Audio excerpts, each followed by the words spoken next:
نحمده ونصلي ونسلم على رسوله الكريم اما بعد فاعوذ باللہ من الشیطان الرجیم بسم اللہ الرحمن الرحیم۔ سامعین ذی وقار، آج کی جو میری گفتگو ہوگی، آج کا جو میرا موضوع ہے وہ ہے چھینک کے بعد الحمدللہ کیوں کہا جاتا ہے۔ یہ ایک سوال ہے، چھینک کے بعد الحمدللہ کیوں کہا جاتا ہے۔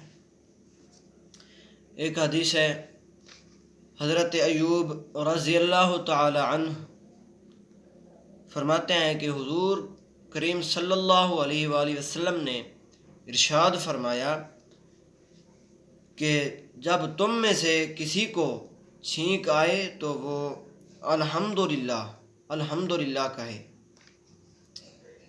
اس کا مطلب ہوتا ہے کہ تمام تعریفیں اللہ تعالیٰ کے لیے ہیں، اور جو دوسرا مسلمان بھائی سننے والا ہو وہ کہے یرحمک اللہ۔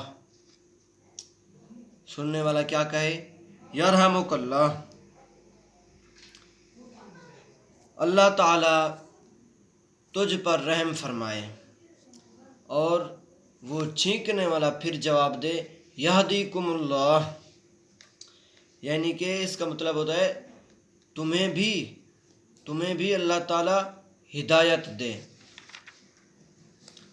ایک اور حدیث، حضرت ابو ہریرہ رضی اللہ تعالی عنہ فرماتے ہیں کہ حضور کریم صلی اللہ علیہ وآلہ وسلم نے ارشاد فرمایا، بے شک اللہ تعالیٰ چھینک کو پسند کرتا ہے اور جمائی کو ناپسند کرتا ہے۔ چھینک جو ہے نا، یہ اللہ تعالیٰ کی طرف سے ہوتی ہے اور جمائی شیطان کی طرف سے ہوتی ہے۔ تو اسی وجہ سے جب تم میں سے کسی کو چھینک آ جائے تو وہ الحمدللہ کہے، اس پر لازم ہے، اس کا حق ہے۔ اور دوسرا مسلمان بھائی سننے والا بھائی وہ کہے یرحمک اللہ، اس پر بھی حق ہے، اس پر بھی لازم ہے کہ وہ کہے یرحمک اللہ۔ تو پھر یہ جمائی شیطان کی طرف سے ہوتی ہے، پس جب کسی کو جمائی آئے تو وہ اسے روکنے کی کوشش کرے، ہر حال میں اسے روکے، اور نہ وہ جمائی نہ رکے تو اپنا ہاتھ، دائیں ہاتھ اسی طرح منہ پر دے، اپنے منہ پر رکھے دائیں ہاتھ۔ اگر بائیں ہاتھ رکھے تو وہ الٹا رکھے، دائیں ہاتھ سیدھا رکھے ایسے، اور بائیں ہاتھ ایسے الٹا منہ پر رکھے، بائیں ہاتھ الٹا رکھے منہ پر۔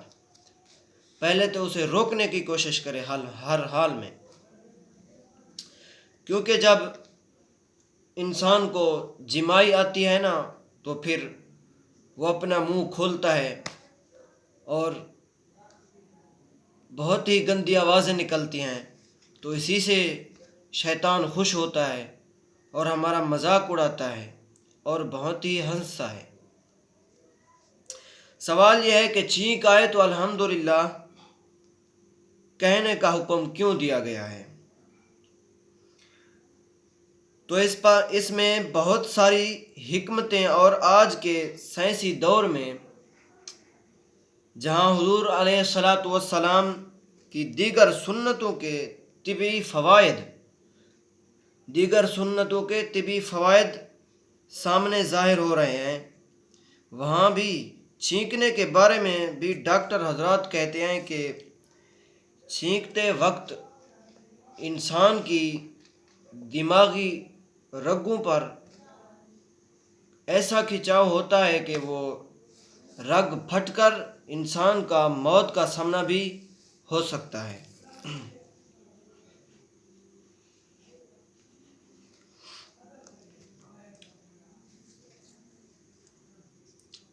تو اسی لیے ہمارے آقا علیہ الصلاۃ والسلام نے فرمایا، چونکہ ایک بہت بڑا خطرہ ٹل جاتا ہے، اور نہ صرف خطرہ ٹل جاتا ہے بلکہ چھینک کے نتیجے میں جسم کے اندر ایک عجیب سی خوشگواری پیدا ہوتی ہے اور چستی پیدا ہوتی ہے۔ اسی نعمت سے اور موت کے ٹلنے سے اللہ تعالیٰ کا شکر کرنا چاہیے، الحمدللہ کہنا چاہیے، اور دوسرے مسلمان بھائی کو، سننے والے کو یرحمک اللہ کہنا چاہیے۔ روزنامہ جنگ لاہور 6 جنوری 1985 میں لندن سے ایک خبر آئی کہ ڈاکٹروں کی تحقیق کے مطابق چھینک سے ایک ہڈی بھی ٹوٹ سکتی ہے۔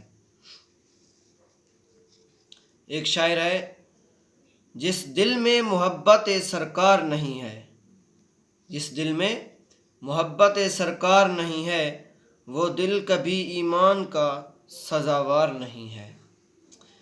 لپٹی ہوئی کونین رہی جس قدم سے، وہ خود کسی شے کا بھی طلبگار نہیں ہے۔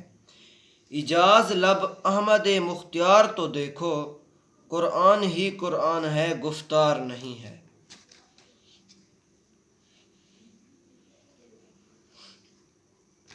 تو سامعین عزیز وقار، بعض ڈاکٹر حضرات یہ بھی کہتے ہیں کہ ناک میں ایک قسم کی بیماری پیدا ہوتی ہے جس کا علاج اس کے علاوہ اور کچھ بھی نہیں ہے کہ چھینک آتی ہے اور وہ بیماری چلی جاتی ہے، ٹل جاتی ہے۔ تو اسی لیے حضور علیہ الصلاۃ والسلام نے فرمایا، الحمدللہ کہہ دیا کرو کہ تمہیں اللہ تعالیٰ نے میڈیسن اور ڈاکٹروں سے بچا لیا، چکر لگانے کے لیے بچا لیا، اپنی بارگاہ سے ایک چھینک پر بیماری سے بچا لیا۔ تو سامعین ذی وقار،